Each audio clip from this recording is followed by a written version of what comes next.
Friends,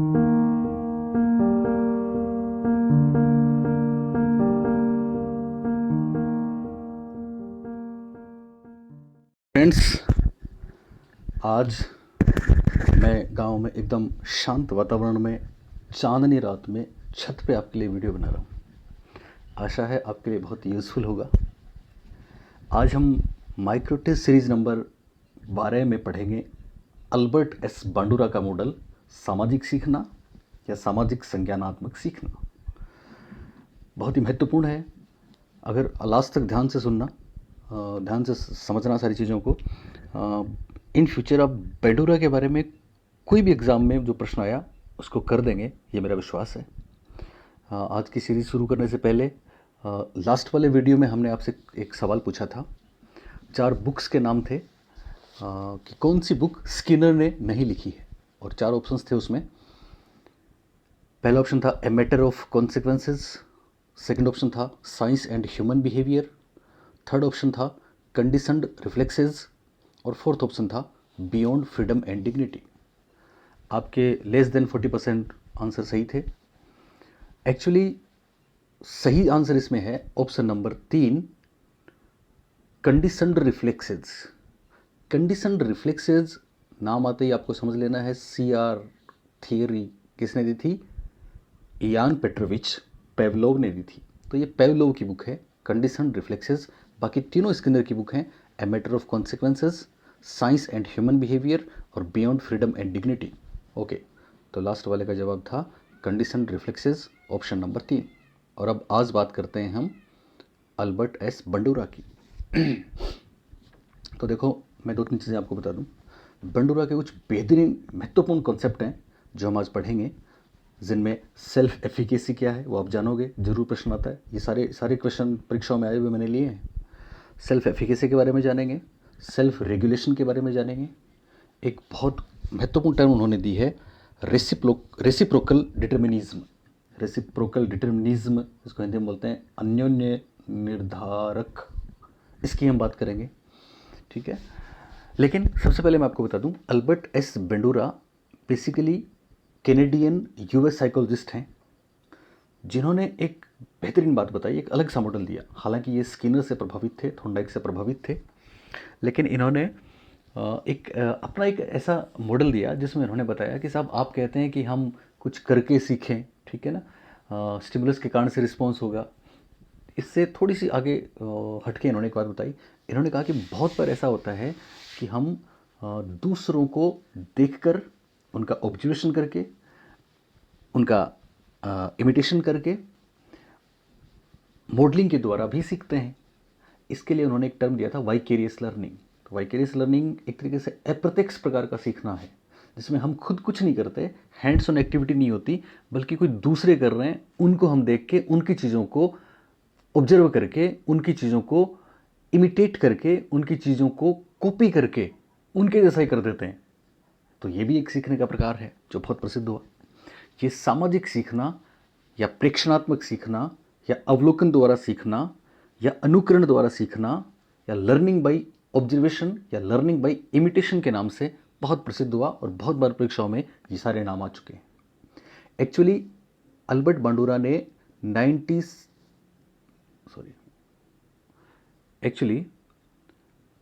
Albert बांडुरा ने 1977 में एक बुक लिखी थी साहब, और वो बुक दरअसल सोशल लर्निंग थियरी के नाम से प्रसिद्ध है। शॉर्ट में उसको SLT बोलते हैं। तो 77 में उन्होंने SLT का प्रकाशन किया, जिसमें उन्होंने सामाजिक सीखने का आधार बताया, जिसमें उन्होंने सामाजिक सीखने वाला कॉन्सेप्ट दिया। लेकिन 1986 में इनकी एक और बुक आई थी जिसका नाम है social foundation of thoughts and action.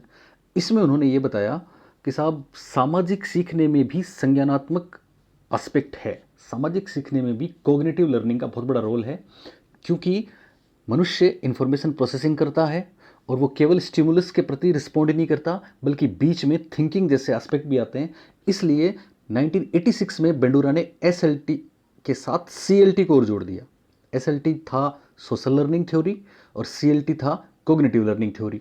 तो SLT और CLT दोनों को जोड़ने के कारण से बांडुरा की थ्योरी SCLT के नाम से प्रसिद्ध हुई। SCLT और कुछ नहीं है, social and cognitive learning theory के नाम से प्रसिद्ध हुई, सामाजिक एवं संज्ञानात्मक सीखने के सिद्धांत के नाम से प्रसिद्ध हुई। ये बहुत महत्वपूर्ण बात आप ध्यान रखेंगे। दूसरी बात, अल्बर्ट एस बंडूरा ने अपने मॉडल में बहुत से काम किए, बहुत सी चीज़ें दी, मैं एक एक करके आपको बताऊंगा। उससे पहले एक चीज़ मैं आपको बताना चाह रहा हूँ कि अल्बर्ट एस बंडूरा का मॉडल ट्रेडिशनल थ्योरीज कौन सी थी? ट्रेडिशनल थ्योरीज थी व्यवहारवादी, ठीक है ना, बिहेवियरिस्ट, जिनमें हम थॉर्नडाइक, पावलोव, स्किनर, हल सबका नाम ले सकते हैं। व्यवहारवादी सिद्धांतों और संज्ञानवादी सिद्धांतों, चूंकि इन्होंने दोनों बात करी ना, इसलिए इनका सिद्धांत व्यवहारवादी सिद्धांतों और संज्ञानवादी सिद्धांतों के बीच का एक ब्रिज माना जाता है, एक पुल माना जाता है, एक सेतु माना जाता है। ये बात हमने आपको पहले भी बताई, तो ध्यान रखेंगे। अल्बर्ट एस बंडूरा का मॉडल एक ब्रिज है, एक पुल है, जो प्राचीन व्यवहारवादी थ्योरियों, व्यवहारवादी सिद्धांतों और संज्ञानात्मक अप्रोच दोनों के बीच का मॉडल माना जाता है। ओके, अब इनकी क्या खास बातें हैं वो हम देखते हैं। तो चलिए शुरू करते हैं। माइक्रो टेस्ट सीरीज नंबर 12 और आज का पहला प्रश्न। ये प्रश्न हमने इसलिए लिया है कि पिछले दिनों से, बहुत दिनों से काफ़ी चर्चाएं हो रही हैं। जैसे आज आपको पता है, आज वर्ल्ड सिजोफ्रेनिया या वर्ल्ड स्किजोफ्रेनिया डे है। स्किजोफ्रेनिया पे जरूर अपने परीक्षा में प्रश्न आता है, मैं अलग से वीडियो डालूंगा इस पर। तो वैसे काफ़ी समय से एक चीज़ चर्चित है कि साहब APA ने अप्रूव किया दरअसल उसको, अमेरिकन साइकोलॉजिकल एसोसिएशन ने, और 20वीं शताब्दी के मोस्ट एमिनेंट और इन्फ्लुएंशियल साइकोलॉजिस्ट की एक सूची प्रकाशित हुई है, जिसमें 100 तक रैंक है, 100 रैंक है, यानी 20वीं शताब्दी में ओवरऑल, अब तक के ओवरऑल।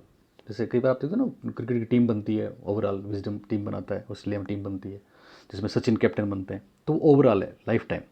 तो आज तक जितने भी साइकोलॉजिस्ट हुए हैं उनकी एक सूची बनी है, जिसमें 1 से लेके 100 तक रैंक दी गई है, ठीक है। ये सवाल हमने वहीं से लिया है कि साहब, पहला प्रश्न देखिए आप, 20वीं शताब्दी के प्रख्यात मनोवैज्ञानिकों की सूची में प्रथम स्थान किस मनोवैज्ञानिक को दिया गया है? 4 ऑप्शन हैं।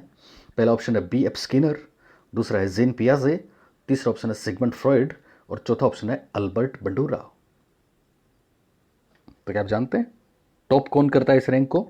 ओके, ध्यान रखेंगे, पहली रैंक जिनकी है वो है B.F. Skinner, first. B.F. Skinner को पहली रैंक दी गई है।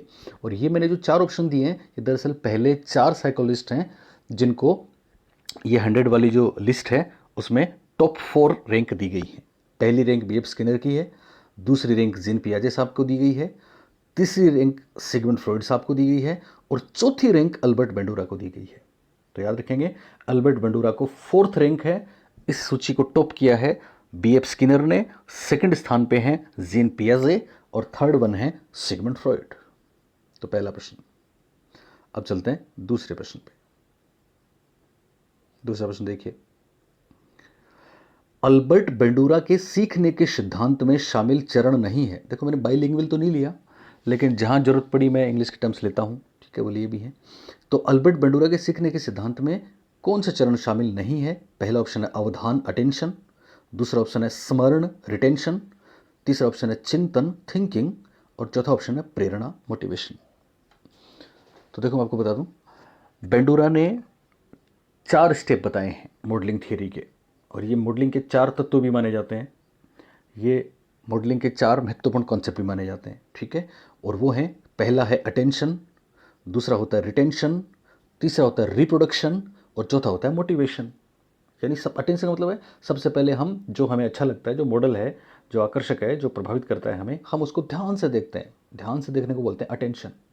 फिर हमने उसको ध्यान से देखा, उसके व्यवहार को ध्यान से देखा, पर वो चीज़ तो चली जाती है, उद्दीपक हट जाता है, इसलिए हम अपने दिमाग में उसको सेव करके रखते हैं, स्टोर करके रखते हैं, उसको बोलते हैं रिटेंशन। फिर जब मौका आता है, हमें खुद करना होता है बाद में, तो हम अपने तरीके से उसको करते हैं, बीच में इंफॉर्मेशन प्रोसेसिंग हो जाती है, बीच में थिंकिंग वगैरह कोग्निटिव एस्पेक्ट हो जाते हैं, तो फिर हम क्या करते हैं, हम अपने तरीके से उसको अपने एटीट्यूड में, अपने बिहेव में, अपने इमोशंस में उसको जाहिर करते हैं। और वो हमारा जाहिर करना दरअसल क्या है, वो कहलाता है रिप्रोडक्शन, तीसरा स्टेप जो इसमें नहीं दिया है। और फिर चौथा मोटिवेशन है। मोटिवेशन हर जगह है, ठीक है। कई बार मोटिवेशन के स्थान पर रीइंफोर्समेंट भी हम पढ़ते हैं, पुनर्बलन या प्रेरणा, एक ही बात होगी, ठीक है ना। तो इसमें ध्यान रखेंगे, अटेंशन है, रिटेंशन है, मोटिवेशन है, पर ये रिप्रोडक्शन नहीं है, बल्कि उसके जगह पे क्या लिख दिया, थिंकिंग लिख दिया। हालांकि थिंकिंग और चिंतन का अल्बर्ट बेंडोरा में रोल है, इंफॉर्मेशन प्रोसेसिंग का रोल है, लेकिन ये इनका चरण नहीं है। तो सही जवाब हो जाएगा चिंतन या थिंकिंग। ओके, क्वेश्चन नंबर 3, तीसरा प्रश्न। ओके, ये परीक्षा में पूछा गया है। देखो, या फिर वही बात है, इंग्लिश के टर्म्स जब तक नहीं होंगे ना तो चीज़ें क्लियर नहीं होंगी। देखिए, आप पढ़िए तीसरा प्रश्न। सामाजिक संज्ञानात्मक अधिगम सिद्धांत किस पर बल देता है? पहला ऑप्शन है प्रकृति, दूसरा ऑप्शन है पोषण, तीसरा ऑप्शन है अनुकूलन, और चौथा ऑप्शन है पाठ संशोधन।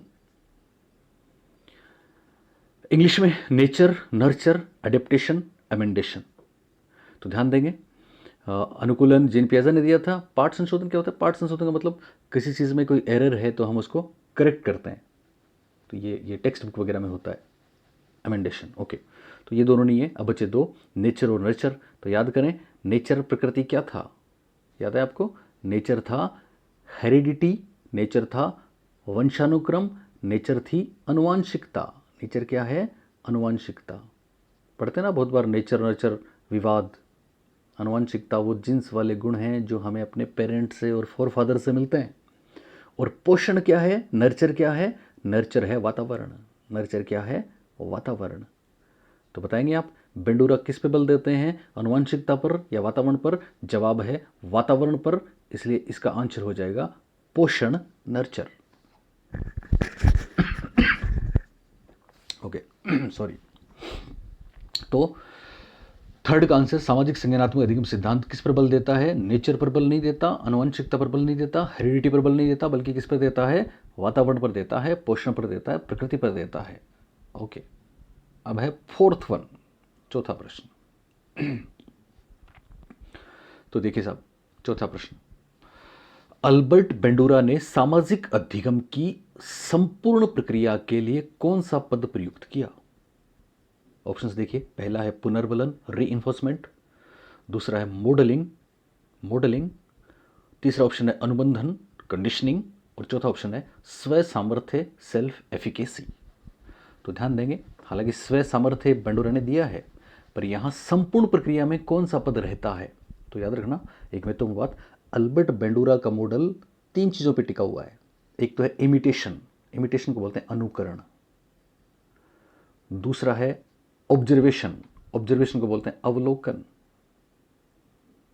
और तीसरा है मॉडलिंग, यानी ध्यान रखेंगे, इमिटेशन, ऑब्जर्वेशन और मॉडलिंग पे आधारित शिक्षण का सिद्धांत किसने दिया? अल्बर्ट एस बेंडूरा ने दिया। तो जो हर जगह मौजूद है, संपूर्ण प्रक्रिया में मौजूद है, वो है मॉडलिंग। वो क्या है? मॉडलिंग। मॉडलिंग इसका राइट आंसर है। Okay, question number 5। चलिए साहब, 5वां प्रश्न आपके लिए, और वो है, दूसरों के व्यवहार के परिणामों के अवलोकन पर आधारित अधिगम। आप मेरे को कहते हैं सर इंग्लिश नहीं, पर इंग्लिश में बहुत ईजी रहता है चीज़ें, है ना, पर चलिए फिर भी, दूसरों के व्यवहार के परिणामों के अवलोकन पर आधारित अधिगम के प्रकार का वर्णन करने के लिए किस शब्द का प्रयोग बेंडूरा ने किया? 4 ऑप्शंस हैं। पहला है व्यवस्थित, दूसरा है प्रतिनिधिक, तीसरा है व्यापक, और चौथा है पूर्वपद। अब मेरी गारंटी है, मेरी, अगर इंग्लिश वाले टर्म्स नहीं हो तो आप इसका आंसर कदापि नहीं दे सकते। व्यवस्थित, प्रतिनिधिक, व्यापक, पूर्वपद। लेकिन जैसे इंग्लिश हम पढ़ते हैं बहुत आसान हो जाता है। व्यवस्थित रेगुलेटेड है, प्रतिनिधिक वाइकेरियस है, व्यापक जनरलाइज्ड है, पूर्वपद अनटेंसेंडेंट है। अनटेंसेंडेंट क्या होता है? अनटेंसेंडेंट, कभी आपने मैथ्स में रेशियो पढ़े होंगे ना, अनुपात समानुपात, अनुपात, है ना, जैसे m अनुपात n। तो m अनुपात n में 2 पद हुए, ठीक है ना, तो पहले वाला पद तो हो गया m, बाद वाला पद हो गया n, तो पूर्व पद क्या होता है? m होता है, ठीक है ना। तो ये एक अलग सी चीज़ है, ध्यान देंगे आप। यहाँ पे 4 ऑप्शंस हैं। पहला ऑप्शन है व्यवस्थित रेगुलेटेड, दूसरा प्रतिनिधिक वाइकेरियस, तीसरा है व्यापक जनरलाइज्ड, और चौथा है पूर्वपद अनटेंसेंडेंट। दूसरों के व्यवहार के परिणामों के अवलोकन पर आधारित, इसका मतलब बेंडूरा मॉडल की बात हो रही है, ठीक है ना। अधिगम के प्रकार वर्णन करने के लिए बेंडूरा ने किस शब्द का प्रयोग किया? तो दूसरों के परिणाम का अवलोकन आधारित, बहुत महत्वपूर्ण बात यहाँ पे मैं आपको बताने जा रहा हूँ। इसका राइट आंसर होगा वाइकेरियस लर्निंग। कौन सी लर्निंग? वाइकेरियस लर्निंग, प्रतिनिधिक अधिगम। हिंदी में पता नहीं कौन सा नाम आ सकता है परीक्षा में, कोई गारंटी नहीं है, लेकिन वाइकेरियस आपने समझ लिया, वाइकेरियस आपको याद रह गया, तो फिर आप ये जंग फतेह कर लोगे। तो वाइकेरियस शब्द याद रखना। वाइकेरियस लर्निंग और भी कई जगह आता है आपके लैंग्वेज फर्स्ट, लैंग्वेज सेकंड में भी, पेडागोजी में ये चीज़ आती है। क्या होती है वाइकेरियस लर्निंग? ध्यान देंगे। एक तो वो लर्निंग होती है जिसको हम बोलते हैं लर्निंग बाय डूइंग, करके सीखना। लर्निंग बाय डूइंग, ऐसा कोई प्रश्न परीक्षा में आए तो ध्यान रखना, बेंडुरा लर्निंग बाय डूइंग को नहीं मानते। बेंडुरा हैंड्स ऑन एक्टिविटीज़ को नहीं मानते। बेंडुरा खुद करके जो सीखते हैं उस इंस्ट्रक्शन को फॉलो नहीं करते। हैंड्स ऑन इंस्ट्रक्शन एक टर्म आता है बहुत बार परीक्षाओं में। हैंड्स ऑन इंस्ट्रक्शन वो होते हैं जिसमें हमें कोई निर्देश देता है और हम खुद ही करते हैं, ठीक है ना, खुद इन्वॉल्व होते हैं उसमें, प्रत्यक्ष रूप से सीखना होता है वो। लेकिन बेंडुरा बात करते हैं वाइकेरियस लर्निंग की। कौन सी लर्निंग की? वाइकेरियस लर्निंग की। और वाइकेरियस लर्निंग क्या है? अप्रत्यक्ष रूप से सीखना है, जिसमें हम खुद एक्टिव नहीं होते बल्कि दूसरों को देखते हैं और दूसरों को देखकर ही सीख जाते हैं। यही तो अनुकरण है, यही तो प्रेक्षण है, यही तो ऑब्जर्वेशन है, यही तो मॉडलिंग है। वो दूसरे कौन होते हैं? वो दूसरे कोई भी हो सकते हैं। हाँ, या तो हम कोई सामाजिक व्यवहार किसी का देख के उसको अडॉप्ट कर लेते हैं, या फिर हम, बेंडुरा ने सिल्वर स्क्रीन को बहुत महत्वपूर्ण माना है, फिल्मों को बहुत महत्वपूर्ण माना है, टीवी को बहुत महत्वपूर्ण माना है। तो टीवी में और फिल्मों में हम जो देखते हैं ना, वैसा ही हम करते हैं। क्या हम टीवी और फिल्मों में जो एक्टर जो जो जो रोल प्ले करते हैं, क्या हम कोई रोल प्ले करते हैं? नहीं, पर हम उनको देख लेते हैं और देख के हम वैसा ही करते हैं। ऐसा कोई कहानी सुनने से भी हो सकता है, ऐसा रीडिंग से भी हो सकता है, रीडिंग करके भी हम सीख सकते हैं। वाइकेरियस लर्निंग का एक बढ़िया सा एग्जाम्पल मैं आपको देता हूँ, आप कभी नहीं भूलोगे। एक क्लासरूम में एक टीचर एक बच्चे को खड़ा करती है और उसकी नोटबुक में उसकी जो राइटिंग है वो बहुत अच्छी लिखी है उसने, तो वो सब बच्चों के सामने उसकी तारीफ़ करती है कि बहुत अच्छी हैंड राइटिंग है तुम्हारी, गुड। उसने उसको पुनर्बलन भी दिया, ठीक है, उसकी प्रशंसा भी की। अब एक दूसरा बच्चा बैठा है, वो देख रहा है, ओके। अब वो दूसरा बच्चा इससे प्रेरित होता है और खुद भी बहुत अच्छी राइटिंग कोशिश करके लिखता है। ये वाइकेरियस लर्निंग का एक बेस्ट एग्जांपल है, मेरे ख्याल से आप कभी नहीं भूलेंगे, क्योंकि उसने उसको देखा केवल, ना तो टीचर ने उसको रिइंफोर्स किया, ना टीचर ने उसको शाबाशी दी, ना टीचर ने उसको राइटिंग लिखने के लिए बोला, है ना, लेकिन उसने, चूंकि उसकी हैंड राइटिंग की तारीफ हुई थी इसलिए उसने ऐसा कर दिया। कई बार आपने देखा ना, जब आप स्कूल जाओगे तो आप देखोगे इनको। हमारे गुरुजी थे, वो कहते थे जैसे आप स्कूल में जाओ ना तो छोटे बच्चे जो होते हैं वो क्या करते हैं, जैसे आप उनको बनाओ ना वैसा बन जाते हैं। तो जाते ही सबसे पहले, क्लास में जाते ही सबसे पहले एक बच्चे को थोड़ा सा डांट दो। जैसे जैसे एक बच्चे को डांटेंगे तो बाकी सब बच्चे एकदम शांत हो जाएंगे, चुप हो जाएंगे। ये वाइकेरियस लर्निंग का एग्जाम्पल है। हमने सबको थोड़ी डांटा है, हमने तो किसी एक को डांटा है, लेकिन दूसरे भी चुप हो गए। तो बोलिए ये अप्रत्यक्ष रूप से सीखना हुआ कि नहीं, वाइकेरियस लर्निंग हुई कि नहीं? तो मेरे ख्याल से वाइकेरियस लर्निंग आप जिंदगी में नहीं भूलोगे। और ये क्या है? बेंडुरा का बहुत महत्वपूर्ण कॉन्सेप्ट है। देखो, आप दूसरों के व्यवहार के परिणामों के अवलोकन पर आधारित अधिगम। क्लियर हुआ? ओके, अब चलते हैं क्वेश्चन नंबर 6 नंबर का प्रश्न, और वो है, बेंडुरा के अनुसार वह प्रक्रिया जो सूचनाओं के अधिग्रहण, एक्विजिशन, संगठन, ऑर्गेनाइजेशन और उपयोग में शामिल होती है, वह प्रक्रिया जो सूचनाओं के अधिग्रहण यानी सूचनाओं को प्राप्त करना, उनको ऑर्गेनाइज करना, फिर रिप्रोड्यूस करना, इसमें जो प्रक्रिया शामिल होती है उसको क्या बोलेंगे? ऑप्शंस हैं संज्ञानात्मक कॉग्निटिव, प्रभावी अफेक्टिव, स्वनियमन सेल्फ रेगुलेशन, और प्रेरणा मोटिवेशन। ओके, तो दरअसल ये परीक्षा में पूछा गया प्रश्न है। यहाँ पे एक तो इसका आंसर संज्ञानात्मक कॉग्निटिव हम निश्चित रूप से मान सकते हैं, ठीक है ना। दरअसल संज्ञानात्मक कॉग्निटिव एस्पेक्ट CLT बेंडुरा ने बताया है, ठीक है ना।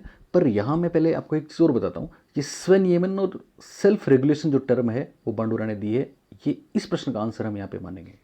इसका आंसर क्या मानेंगे? स्वनियमन या सेल्फ रेगुलेशन। क्या होता है सेल्फ रेगुलेशन? तो ध्यान देना, सेल्फ रेगुलेशन और कुछ नहीं, आपने सेल्फ रेगुलेशन वहाँ भी पढ़ा है, इमोशनल इंटेलिजेंस में भी पढ़ा है ना, पढ़ेंगे हम इमोशनल इंटेलिजेंस की बात करेंगे, सेलोवी मेयर की बात करेंगे, डेनियल गोलमैन की बात करेंगे। वहाँ पे सेल्फ रेगुलेशन में हम अपने इमोशंस को, अपने बिहेवियर को, अपनी इम्पल्सेस को कंट्रोल करते हैं और मैनेज करते हैं। आवेगों को और संवेगों को बेहतर तरीके से मैनेज करना सेल्फ रेगुलेशन कहलाता है। और जो सेल्फ रेगुलेशन करने में माहिर होते हैं वो सफलता पाते हैं, मंजिल पाते हैं। तो हमें अपने इमोशंस को और इम्पल्सेस होती हैं वो आवेग, ठीक है, उद्विग्नता, उनको मैनेज करना है। इसका क्या फ़ायदा होगा? कई बार ये ऐसा होता है कि हमारे आजकल का जो टाइम ऐसा चल रहा है, ठीक है ना, तो इसमें बहुत सी प्रॉब्लम्स आ रही हैं सभी को सोचने में, और कई बार ऐसा हो जाता है पर वापस हम बहुत बेटर करते हैं, वापस खड़े हो जाते हैं, ठीक है ना, और बहुत जल्दी सब कुछ ठीक भी होने वाला है। धीरे धीरे परिस्थितियाँ आप देखो, आज अभी बहुत कुछ सुधरने वाली हैं, बहुत कुछ कंट्रोल हो गया, ठीक है ना। तो क्या होता है, कई बार हमारे दिमाग में ऐसे इमोशंस आते हैं, कई बार ऐसे संवेग आते हैं जिनको डिसरप्टिव इमोशंस एंड इम्पल्सेस कहते हैं। डिसरप्टिव मतलब वो बहुत ही हानिकारक हो सकते हैं, ठीक है ना, जैसे सैडनेस है, जैसे एंग्जाइटी है, चिंता है। तो क्या करता है सेल्फ रेगुलेशन का कॉन्सेप्ट कहता है कि साहब हम उनको रेगुलेट करें, है ना, हानिकारक संवेगों को मैनेज कर लें। बेंडोरा ने इस पे काम किया, इसलिए बेंडोरा का एक महत्वपूर्ण कॉन्सेप्ट हो गया सेल्फ रेगुलेशन। सेल्फ रेगुलेशन और कुछ नहीं है बल्कि खराब और हानिकारक इमोशंस को मैनेज करना है और अपने बिहेवियर को कंट्रोल करना है, व्यवस्थित करना है ताकि सफलता मिले। इसको बोलते हैं सेल्फ रेगुलेशन। तो बेंडोरा ने इसको महत्वपूर्ण माना है। ओके, नेक्स्ट क्वेश्चन नंबर 7 और 7वां प्रश्न जो आपको बता रहा था। बेंडोरा की 3-4 चीज़ें महत्वपूर्ण है। सेल्फ रेगुलेशन मैं आपको बता चुका हूँ, ठीक है ना। सेल्फ एफिकेसी अभी आपको और बताएंगे। एक रेसिप्रोकल डिटर्मिनिज्म, हिंदी में पता नहीं कोई भी नाम आ सकता है, पर रेसिप्रोकल डिटर्मिनिज्म का टर्म बेंडोरा का परीक्षाओं में पूछा गया है, इसलिए इसको भी आप समझ लेना, क्लियर कर लेना। पहले प्रश्न पढ़ते हैं। अल्बर्ट बेंडोरा के संप्रदाय नहीं, दरअसल संप्रदाय है। अल्बर्ट बेंडोरा के संप्रदाय अन्योन्य निर्धारक रेसिप्रोकल डिटर्मिनिज्म के त्रिकोण में कौन सा तत्व शामिल नहीं है? 4 ऑप्शन हैं। पहला ऑप्शन है व्यक्ति, पर्सन, दूसरा ऑप्शन है वातावरण, एनवायरनमेंट, तीसरा ऑप्शन है व्यवहार, बिहेवियर, और चौथा ऑप्शन है प्रेक्षण, ऑब्जर्वेशन। तो दरअसल मैं आपको बता दूं, अल्बर्ट बेंडोरा ने एक ट्रायंगल दिया है, ठीक है ना, और वो ट्रायंगल उन्होंने जो दिया है उसमें उन्होंने 3 तत्व महत्वपूर्ण माने हैं। एक तो माना है बिहेवियर, बी, एक माना है पर्सन या व्यक्ति, और एक माना है इन्वायरमेंट या वातावरण। यानी BEP वहाँ पे हम पढ़ते हैं ना उनके कूटलेविन का, ठीक है। तो यहाँ भी ध्यान रखेंगे आप, 3 फैक्टर माने हैं, 3 तत्व माने हैं। एक तत्व है इन्वायरमेंट, एक तत्व है व्यवहार, बिहेवियर, और एक तत्व है पर्सन। और एक त्रिकोण बनाया है उन्होंने, क्या बनाया है? एक ट्राइंगल बनाया है, त्रिकोण बनाया है। ये त्रिकोण रेसिप्रोकल डिटर्मिनिज्म कहलाता है। रेसिप्रोकल का मतलब क्या होता है? आपसी संबंधों को बोलते हैं, इंटरेक्शन होता है। तो तीनों में इंटरेक्शन होता है। बेंडोरा कहते हैं कि कोई भी एक तत्व बाकी 2 पर प्रभाव डालता है। बिहेवियर और व्यवहार क्या होता है? इसमें हमारी डायनेमिक रिस्पॉन्सेज होती हैं, वर्बल रिस्पॉन्सेज होते हैं, सोशल रिस्पॉन्सेज होते हैं। मतलब हम जो भी करते हैं ना, गत्यात्मक अनुक्रियाएं, वो होती हैं बिहेवियर में। शाब्दिक अनुक्रियाएं करते हैं, वो होती हैं इसमें। सामाजिक अंतक्रियाएं करते हैं, वो होती हैं इसमें। पर्सन में क्या होता है? पर्सन से कई बार आप सी भी पढ़ सकते हो, है ना, कोग्निटिव। तो पर्सन में क्या है? पर्सन में व्यक्ति क्या है? व्यक्ति में उसकी संज्ञानात्मक क्षमताएं हैं, उसकी शारीरिक विशेषताएं हैं, उसकी धारणाएं हैं, उसके एटीट्यूड्स हैं, एबिलिटीज़ हैं, ये सारी पर्सन में है। और इन्वायरमेंट क्या है? इन्वायरमेंट वो भौतिक वातावरण है जो जिसमें हम रहते हैं। इसमें परिवार, मित्र और दूसरे सामाजिक प्रभाव भी आते हैं। तो कुल मिला के ये ट्राइंगल है जो बेंडोरा ने दिया है। और इस ट्राइंगल में चूंकि तीनों तत्व एक दूसरे से इंटरेक्ट होते हैं, इसलिए शब्द आ गया रेसिप्रोकल, ठीक है ना। रेसिप्रोकल डिटर्मिनिज्म अन्योन्य निर्धारक है। तीनों तत्व एक दूसरे को प्रभावित करते रहते हैं। और वो 3 तत्व हैं बी, पी और ई, व्यवहार, व्यक्ति और वातावरण। तो इस सवाल में पूछा था कि कौन सा तत्व इस त्रिकोण में शामिल नहीं है? तो व्यक्ति है, वातावरण है, व्यवहार भी है, प्रेक्षण और ऑब्जर्वेशन नहीं है। तो इसका राइट आंसर हो जाएगा प्रेक्षण या ऑब्जर्वेशन। ओके, अब चलते हैं आज के आखिरी प्रश्न पे। आज 8 ही प्रश्न लिए हमने। ओके, और वो है कौन सा एक अल्बर्ट बांडुरा से संबंधित नहीं है? कौन सा एक अल्बर्ट बांडुरा से संबंधित नहीं है? बोबोडोल प्रयोग, adolescent aggression, vector and valencies और सेल्फ एफिकेसी। तो बोलिए कौन सा नहीं है? मेरे ख्याल से आप आराम से बता सकते हैं। बोबोडोल अल्बर्ट बांडुरा को प्रसिद्ध करने वाली बात है। एडोलसेंट अग्रेशन की बुक है। सेल्फ एफिकेसी अभी हम बात करेंगे। राइट आंसर है वेक्टर एंड वैलेंसीज। दरअसल वेक्टर एंड वैलेंसीज कर्तलेविन ने दिया है, कूटलेविन ने दिया है। कूटलेविन पढ़ेंगे हम। सतीश कृष्ण आपने सुना हो, फिजिक्स के टर्म्स हैं ये। तो वेक्टर और वैलेंसीज तो आ गया कूटलेविन से संबंधित। किससे संबंधित हो गया? कूटलेविन से संबंधित हो गया। और बाकी तीन किससे संबंधित हो गए? बाकी तीन संबंधित हो गए अल्बर्ट एस बेंडूरा से। तो इसका सही जवाब हो जाएगा ऑप्शन नंबर 3। सही जवाब क्या हो जाएगा? Option number 3, vector and valencies. Okay, देखो बोबोडोल प्रयोग। एक्चुअली बेंडूरा ने 1961 में एक बेहद महत्वपूर्ण प्रयोग किया था, जिसके कारण से वो बहुत प्रसिद्ध हो गए थे, और वो प्रयोग था बोबोडोल प्रयोग। बोबोडोल प्रयोग क्या है, एक मिनट के लिए मैं आपको बताता हूँ, सुन लें। दरअसल बोबोडोल एक्सपेरिमेंट, आपने कभी बारबी डोल देखी है? बारबी डोल एक छोटी सी प्यारी सी गुड़िया होती है, जबकि बोबोडोल एक बदसूरत सा गुड्डा होता है, खिलौना होता है, जिसमें ऊपर की तरफ कुछ एयर भरी रहती है, गुब्बारे नुमा होता है, ठीक है ना। और नीचे कुछ भारी सा रहता है, तो आप उसको कितना भी गिरा दें वो वापस खड़ा हो जाता है, वो खड़ा ही रहता है। वो बोबोडोल है। तो दरअसल छोटे बच्चों को बेंडूरा ने ये प्रयोग किया, तो बच्चों को उन्होंने एक मूवी दिखाई, फिल्म दिखाई। बच्चे फिल्म को बहुत चाव से देखते हैं, है ना। बेंडूरा की ये चीज़ है, टीवी सीरियल का महिलाओं पे प्रभाव, बच्चों पे प्रभाव, ठीक है। तो बच्चों ने बहुत चाव से मूवी को देखा। फिल्म में एक हीरो है, वो बहुत एक्शन करता आता है, ऐसे सब देखते हैं उसको, बहुत ध्यान से देखते हैं, क्या बात है, मज़ा आ गया। बच्चे देख रहे हैं, बच्चों का एक ग्रुप है, उसको मूवी दिखा रहे हैं। सामने हीरो है, स्टंट करता है, बाइक चलाता है, कार चलाता है, स्पोर्ट्स करता है। अब क्या होता है, अब हीरो अपने घर में आता है, और जैसे वो घर में इंटर होता है, फिल्म का इंटरवल कर दिया जाता है। इंटरवल के बाद में क्या होता है, वो जो बच्चों का ग्रुप जिनको फिल्म दिखाई जा रही थी, उस बच्चों के ग्रुप को 3 अलग अलग ग्रुप्स में बांटा जाता है, और तीनों को बाद का जो मध्यांतर के बाद वाला भाग है मूवी का, वो अलग अलग दिखाया जाता है।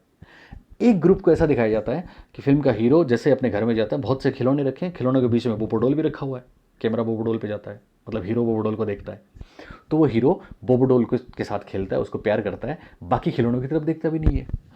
बच्चों का जो दूसरा ग्रुप था, उसको मूवी दिखाई गई, सेकंड पार्ट मूवी का दिखाया गया कि वो हीरो बाकी खिलौनों के साथ तो अच्छी तरह से पेश आता है, पर बोबोडोल के साथ बहुत अग्रेशन दिखाता है, बोबोडोल को मारता है, उठाता है, पटक देता है।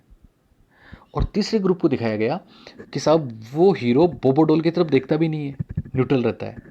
यानी तीनों को अलग अलग चीज़ें दिखाई दी ना, एक में तो हीरो ने बोबोडोल को मारा, एक में हीरो ने बोबोडोल को प्यार किया, और एक में हीरो बोबोडोल को इग्नोर करता है। और हालांकि अगला पार्ट उसमें ये भी है कि फिर उसको हीरो को कुछ प्राइज़ मिलता है, पनिशमेंट मिलता है। हाँ, तो यहाँ पे शॉर्ट में आप समझें कि बाद में मूवी ख़त्म हो गई, और फिर उन बच्चों को एक हॉल में भेजा गया। जैसे ही बच्चे हॉल में गए, कैमरा लगा दिया गया, देखा गया कि वो कैसा करते हैं। जैसे ही बच्चे वहाँ पे गए, तो उन्होंने देखा वहाँ अभी उन्होंने जो मूवी में देखा था, वो सारा का सारा पूरा सिनेरियो वहीं वास्तव में था। मतलब अभी उन्होंने जो मूवी में देखा, वो सारे खिलौने वहाँ पे थे, ठीक है, और खिलौनों के बीच में बोबोडोल भी मौजूद था। तो जिन बच्चों ने बोबोडोल को फिल्म के हीरो द्वारा पिटते हुए देखा था, वो बोबोडोल को पीटने लगे, और जिन्होंने देखा कि हीरो ने बोबोडोल को प्यार किया, वो बच्चे बोबोडोल को प्यार करने लगे। जिन्होंने देखा हीरो ने बोबोडोल को इग्नोर किया, उन्होंने भी बोबोडोल को इग्नोर किया। तो कितनी बड़ी बात है, एक बार देखा और वो सीख गए। यही तो वाइकेरियस लर्निंग है, यही तो मॉडलिंग है, यही तो इमिटेशन है, यही तो ऑब्जर्वेशन लर्निंग है। तो बोबोडोल प्रयोग अल्बर्ट एस बेंडूरा का बहुत प्रसिद्ध प्रयोग है, 1961 में हुआ था। ओके, दूसरी बात, एडोलसेंट अग्रेशन, इनकी एक बुक है जो 1959 में आई थी, और एक इनका स्टेटमेंट कभी आपने पढ़ा हो तो फर्स्ट ग्रेड में परीक्षा में काफ़ी आया है, सीटेट में भी आया है, कि साहब हम सब फिल्मों में दिखाए गए व्यवहार, स्पेशली उन्होंने किशोरावस्था की बात करी थी, ठीक है ना, कि बच्चे फिल्मों में दिखाए गए आक्रामक व्यवहार को देखकर या हिंसात्मक व्यवहार को देखकर आक्रामकता सीखते हैं। तो एडोलसेंट अग्रेशन की बहुत बड़ी बात है। सेल्फ एफिकेसी भी इनकी एक बुक है जो 1977 में आई थी। सेल्फ एफिकेसी दरअसल क्या है मैं आपको बताऊं, एक कॉन्सेप्ट भी है इनका, सेल्फ एफिकेसी एक बुक भी है। हिंदी में बोलेंगे स्व सामर्थ्य। हिंदी में क्या बोलेंगे इसको? स्व सामर्थ्य। क्या होता है स्व सामर्थ्य? Self efficacy. तो ध्यान देंगे, सेल्फ एफिकेसी या स्व सामर्थ्य का अर्थ है कि यह व्यक्ति का वह विश्वास है, ऐसा बिलीफ है, जिससे वह आने वाली चुनौतियों और चैलेंजेस का अपनी स्किल्स व एबिलिटी से बखूबी मुकाबला करता है और मंजिल फतेह करता है। मतलब सेल्फ एफिकेसी वो सेल्फ कॉन्फिडेंस है, वो खुद का विश्वास है, जिससे हम चैलेंजेस से मुकाबला करते हैं और जीतते हैं। जो हाई एफिकेसी वाले होते हैं वो चैलेंजेस को एक्सेप्ट करते हैं और उनमें जीत हासिल करते हैं, और लो एफिकेसी वाले क्या होते हैं? चुनौतियों को अवॉइड करते हैं, उनका सामना नहीं करते, इसलिए वो हार जाते हैं। एक बढ़िया सा एग्जांपल ले सकते हैं, जैसे आप अभी अभी आप सब लोग लगे हुए हैं, ठीक है ना, मेहनत कर रहे हैं, तैयारी कर रहे हैं आने वाले एग्ज़ाम्स के लिए। तो अब अभी आपके अंदर एक कॉन्फिडेंस है, अभी आपको अपने आप पे एक विश्वास है कि हम आने वाले टाइम में एग्ज़ाम ज़रूर क्रैक कर लेंगे। आपका ये विश्वास, ये कॉन्फिडेंस कहलाता है सेल्फ एफिकेसी। क्या कहलाता है? Self efficacy. तो याद रखेंगे आप, सेल्फ एफिकेसी क्या है? सेल्फ एफिकेसी खुद का वो बिलीफ है, वो विश्वास है जो हमारी एबिलिटीज़ और हमारी स्किल्स और हमारी खूबियों से संबंधित है, और हम किसी भी चुनौती को अपनी इन क्वालिटीज़ के द्वारा दूर कर लेंगे, ऐसा विश्वास स्व सामर्थ्य कहलाता है। ओके, तो कुल मिला के आज के 8 प्रश्न थे जो हमने लिए। कोशिश करी है मैंने, और मुझे लगता है अगर आपने ध्यान से सुना है इसको, वापस दोबारा सुन लेना, 3 बार सुन लेना। परीक्षा में अल्बर्ट एस बांडुरा का सवाल ज़रूर पूछा जाता है, और इनसे बाहर कोई चीज़ परीक्षा में भगवान ने चाहा तो नहीं आएगी, और आप सब इसको कर दोगे। मैं आज का एक क्वेश्चन भी डाल रहा हूँ, आप उसको भी देखा करें, और बस खुश रहें। बहुत जल्दी सब कुछ ठीक होने वाला है, बहुत जल्दी आपकी रीट की डेट भी आने वाली है, ठीक है ना। अभी DSSS भी चल रहा है, बहुत जल्दी, ठीक है ना। अभी संभवतः सितंबर में एग्ज़ाम हो सकती है। आप लोग लगे रहें, तैयारी करें, और आने वाला टाइम निश्चित रूप से सफलता देने वाला है। Okay, bye, good night.